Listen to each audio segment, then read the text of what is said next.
You have a daughter and you've been giving her everything that wasn't given to you. You've been loving her in the ways that you were never loved. You've been giving her all the things that you needed, but you actually never received. But for some reason, it's still not working. It still keeps missing the mark. Maybe she's telling you that even though you did all of that, she still needed more, or it wasn't enough, or it wasn't the right things. What you did and how you chose to mother her wasn't necessarily wrong, but it didn't work because it wasn't specifically what your daughter needed. You were parenting her in the way that you wanted to be parented when you were a child. And until you understand the gap in between that, you're going to keep missing the mark. Everything you keep offering her is going to keep landing slightly off center. Something is still going to be missing for her. My name is Brittany and I'm a licensed therapist. I specialize in mother-daughter relationships and I have this mission where I want moms and daughters to remain in a relationship together. I don't want moms and daughters to break up. I don't want them to detach. And I don't want daughters to be hurt inside of their relationships with their mom. I want the opposite. So I am here to teach and educate about the mother-daughter relationship and how to see the daughter that you have, how to raise her and give her the love that she needs, not the one that you needed, and how we can prevent mother wounds moving forward.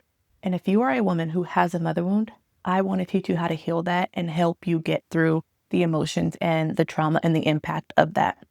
And if you are a mom with an adult daughter who's told you that you hurt her or is estranged from you, I want to teach you where you went wrong and help you hopefully get her back. So let's jump into today's video about what your daughter needs from you and why you might be continuing to get this wrong. Mothers often miss the mark in raising their daughters or not giving them what they need because we often give our daughters what we needed. We're parenting from a place of filling in the gaps of what we know we wanted as daughters that we may not have received. So we're making sure we give that to our daughters. But you're missing a key point here in that you're not actually seeing the girl that's in front of you. You're seeing the child like you and giving her everything she never got when the girl in front of you might be asking you for something very different. This is not a fail in motherhood or a fail in parenting. It's very loving. It's coming from a great place. It's coming from your heart. You wanting to love your daughter in all the ways that maybe you weren't loved or in all the ways that you missed out on. You're coming up against a wall or you and your daughter are not seeing eye to eye or she's telling you something's missing because you're not fully seeing the little girl that's in front of you. You're not fully seeing the teenager that's asking you for something specific. Or now you have an adult daughter that is telling you that she missed out on a lot because you were trying to fill in the gaps of what you never got versus parenting and loving and showing up for the girl that was in front of you in the way that she needed. And that creates a mismatch. That creates a relationship that feels off center or feels like it's not enough for your daughter. And you might be left wondering, well, how could this be when I gave you everything I never got? But you missed giving her everything that she needed. And maybe she was asking you for, or maybe she just didn't have the words to ask you for. Mothers also often miss the mark in what their daughters actually need from them because there's a generation mismatch. What felt like love to your mother, what felt like love to you, and what may feel like love to your daughter are probably all three very different things because you're all three very different people. And also you grew up in three very different times of the world through three very different eras. And the generational differences are probably causing some strain inside the relationship because of what we expect from our parents changes as each generation enters. The difference between giving love and receiving love is often missed in a lot of relationships, not just moms and daughters. It also shows up in romantic relationships and also sometimes friendships. We often give love the way that we want to receive love. And sometimes that's not how the other person receives it. And so we're loving somebody probably very deeply, but they're not receiving it because it's not in the right currency for them. So one way that I try to describe this when I do get to work with people personally, or I am in sessions with moms and daughters or just daughters, alone, is that think of going to another country.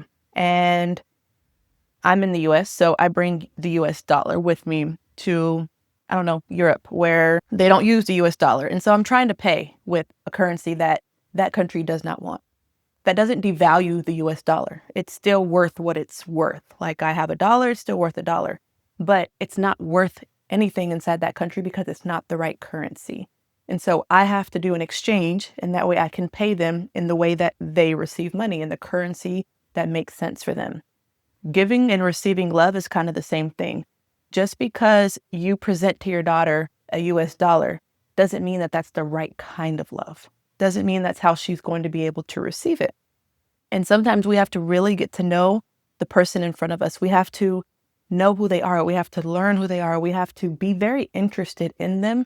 That way we can fully exchange love in the way that it makes sense. If we're trying to force somebody to receive love in the way that we want to give it, that may not feel like love at all to them. That may feel like you don't care about them. You don't really know them. You don't really see them. And often those are words that daughters are using. I don't think my mom really likes me. I don't think my mom really knows who I am. I don't think my mom is very interested in me and the things that I'm interested in. And it's because moms are not taking the time to try and do that.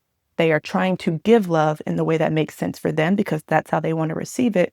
And they're completely missing who their daughter is and who the girl is in front of them. So you have to be willing to get to know her and understand her so that way you can love her in a way that she can receive it. So most daughters need a few things from their moms. Well, they need a lot of things from their moms, but I'm going to talk about a few things. Most daughters want to be seen as a separate person, has her own identity. She has her own story. She is her own person. She's separate from her mother. She wants her mom to see her for who she is. Most daughters don't want to be managed by their moms. They want to be trusted by her. They want to be loved by her. They want to be supported by her, but they don't want to be told what to do at every turn. I'm talking about adult daughters, not minors here, but they don't want to be told what to do at every turn. They don't want advice that they didn't ask for just because you think they need to hear it. They don't want constant redirecting or telling them that they're wrong or that they don't know what they're doing and that you have to be the one to tell them or that your way is the right way, even if they don't agree. They don't want to hear all the constant worrying that you have of them. That just relays fear. It relays that you don't trust them. It relays that even when loving, all of these things just communicate that you don't trust your daughter with her own life. It shows your teenage daughter that you don't trust her to make decisions. You don't trust her to be able to try out new things. You don't trust her to kind of have her own thoughts in her own mind, that you have to manage all of that for her. It's teaching your daughter that you just don't trust her. And so she needs you because you know everything. That doesn't feel good. Most daughters want to be heard by their moms without an agenda. She needs to be able to talk to you. Your daughter wants to be able to tell you all the hard things. She wants to be able to say something hurt her. She wants to be able to bring you situations that she maybe needs to vent about or that she wants somebody to hear her about. She needs to know that she can come to you with these things without you defending, without you deflecting, without you trying to explain things away, without you trying to completely take over all decision making, and without you immediately trying to tell her that she's wrong. She needs to know that you're on her side. She doesn't need every conversation to have an agenda that you have to figure out for her. Let her vent to you. Let her come to you.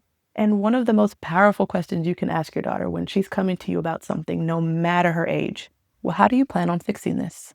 Do you trust her or not trust her? Because if you trust her, that question is going to prove that. And if you trust her, you're going to let her try her way first. Maybe it doesn't work out. Maybe you did have the better answer, but you showed her that you trusted her, and that's going to go such a long way than you trying to manage her life at every turn or your agenda mattering more than hers. And most daughters want the safety to be imperfect with you. If she's only loved when she's doing well, she's going to hide when she's not doing well. If she's only loved when things are going right, she's going to hide from you when things are going wrong. If she's only loved by the things that she can do and that she's doing correctly, she's not going to feel very loved when she's not doing well, or when something messes up, or when she makes a mistake, or when she fails, and then you're not going to get to know any of that. You won't be able to protect her. You won't be able to show up for her. You won't be able to step in during maybe bigger moments or moments where she's feeling down or she's feeling scared or she's feeling like a failure because you didn't love her through that. You made her have to be perfect. You made her have to show up right every time. And that's going to be really hard. And you're also going to lose pieces of your daughter because she won't show you those hard parts. So I talk a lot about safety, and I've had to explain a few times that when I speak of safety, I usually don't mean physical safety. There are some moms that are physically abusive and have been, but those are not usually moms that I would work with.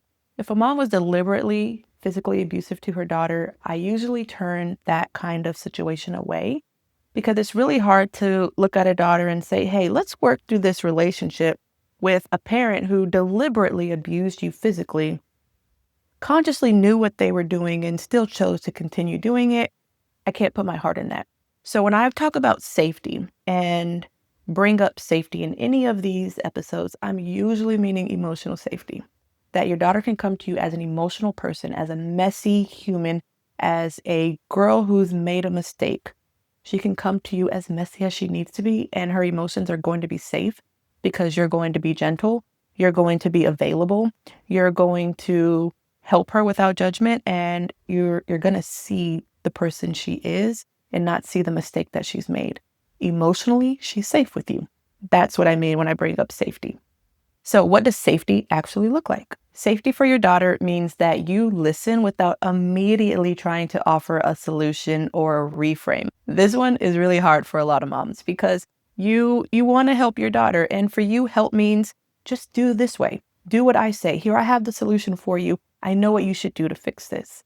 But often for your daughter, that can feel dismissive, that can feel diminishing, and that can feel like you don't really trust. Give your daughter the space and the time to come to you with whatever it is that she's coming to you with, without you needing to kind of step in and solve the problem for her. Let her kind of figure it out. Let her talk through things with you. Have more questions than you have answers. Be more curious about her and what's happened than sounding like you know everything that's happened. You probably only know a portion of the story, so give her a chance to tell you by being curious and asking more questions. This is going to pull her closer to you. This is going to get her to talk to you more, and this is going to build trust between the two of you. Another thing that creates safety inside of the relationship with you is not just tolerating her emotions, but actually allowing them to. Another thing that creates safety inside of the relationship with you is being able to tolerate her emotions and her feelings whenever she brings them to you, even if they're about you, without collapsing, without it being so like devastating, and then without putting your emotions in it. So now she's bringing something emotional to you. Now you're heavily emotional. So now she has to manage the emotions she brought to you on top of managing your emotions about how you feel about how she feels. That was a mouthful. So imagine how hard it is to actually try to tell your mom that you're sad or upset.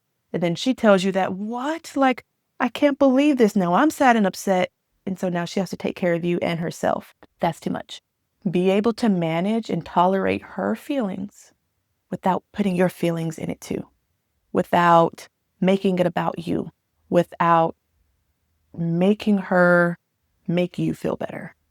That means that she has to emotionally take care of you, and that becomes really exhausting. She needs you to be solid. She needs you to be capable of hearing her emotions and accepting them and helping her through them and wanting to maybe change your behavior or do better next time. If it's about you, it may not always be about you. Maybe she's just trying to tell you what a friend did. And so instead of trying to justify what her friend did or tell your daughter that she really doesn't have to feel that way, or maybe it's really not important because to you it's small, maybe for her it's big. She needs you to be able to tolerate that, to be able to handle that, to be strong and sturdy and steady in her life, that she can come to you with these things because she knows that you can handle it. Therefore, she's going to get the support that she needs.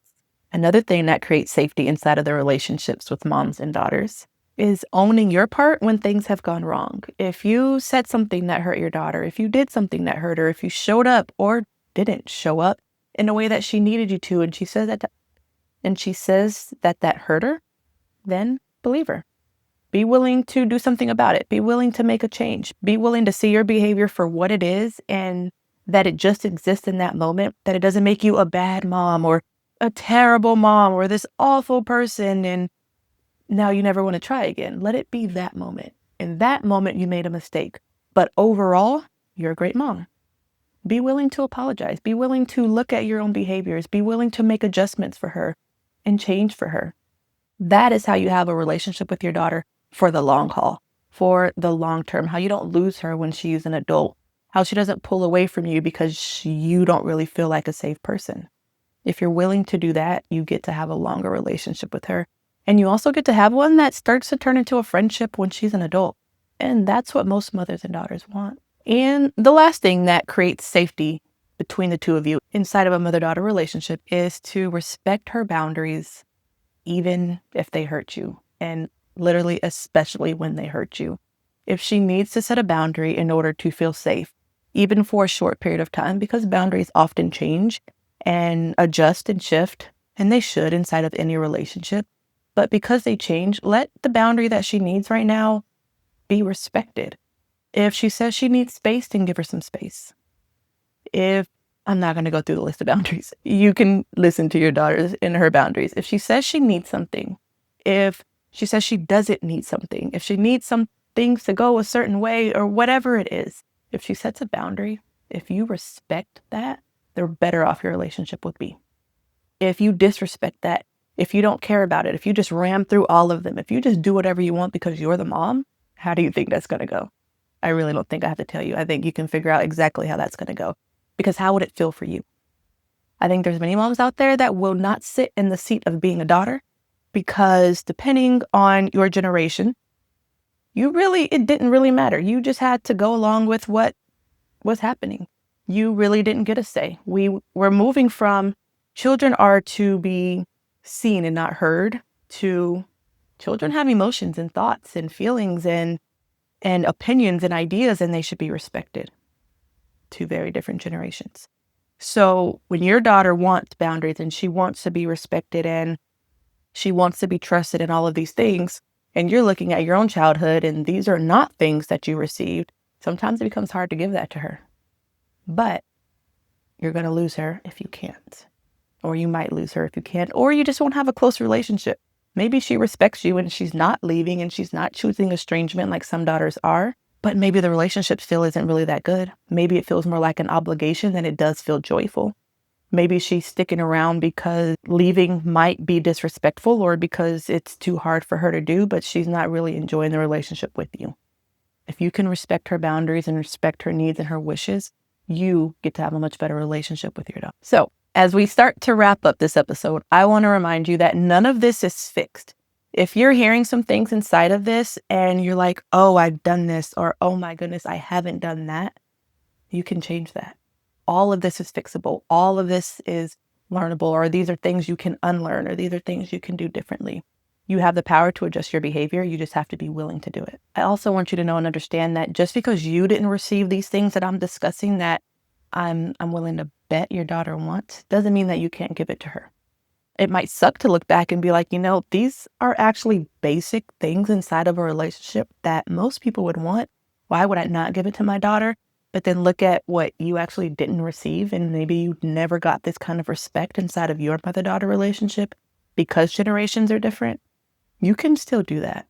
You can learn and understand these things in order to be able to give it to your daughter. You can give her things and do things that past generations haven't done. You can even be the only person inside of your friend group willing to do these things. If you want your daughter, you have to have laser focus on her and do what she needs you to do. Show up how she needs you to show up and be there for her in ways that she needs you to be there for her. You have the power to change this. You just have to be willing to do it. And things like this are exactly why I have this podcast, why I have the videos on YouTube, why I am also running groups this summer, and why exactly I have a free class on May 20th, because I want moms to learn these things. I want daughters to have the relationships that they desire to have with their moms. I want moms and daughters to reconnect or to stay together and actually never break up. And so I'm here to teach you how to do these things. I'm here to help you understand that having a healthy and loving relationship with your daughter is actually kind of easy if you're willing to see her and if you're willing to allow her to see you. We all make mistakes. There's no perfect parent out there. I'm going to probably say that a lot. You've heard that before. I'm going to say it again because so many need the reminder. You can mess up, but you have to be willing to repair. And that's what a lot of this is teaching. Are you willing to do something different? Are you willing to show up differently for your daughter? Are you willing to parent her in the way that she needs to be parented? Are you willing to make adjustments even if it just does not make any sense for your generation. I hope you are, because that's exactly how you keep her. So as a reminder, on May 20th, I'm running a free class, and the link for that will be in the description box, in the show notes, wherever you're listening to this at. And this summer, I'm running 2 groups that you can be a part of so that you can go deeper in these things, so that you can learn where you went wrong if you're a mom who has maybe lost her daughter or has a relationship that feels more like an obligation than it does joyful with your adult daughter. There is a group for you. You can learn all of these things. You can figure out where you went wrong. You can learn to make some adjustments and work through the emotions of that. You can do all of that in a group with me and with other women that are in your same position. And if you're a daughter who has a mother wound, who feels like she can't connect to her mom, where your relationship with your mom is painful, I also have a group for you. It is called the Mother Wound Circle. So if you're an adult woman carrying a mother wound and trying to heal it and trying to get through it, maybe your mom is willing to change for you. Maybe she has no interest and the relationship might just be irreparable. But this group is for you. That way you can learn how to heal your mother wound, so you can look at the little girl inside of you and start to repair the love and to start to repair the pain that she felt and give her the love that she never got and basically heal your inner child. So if any of that interests you, like I said, the links are in the description box. And thank you for being here. And I will catch you in the next video or in the next podcast episode.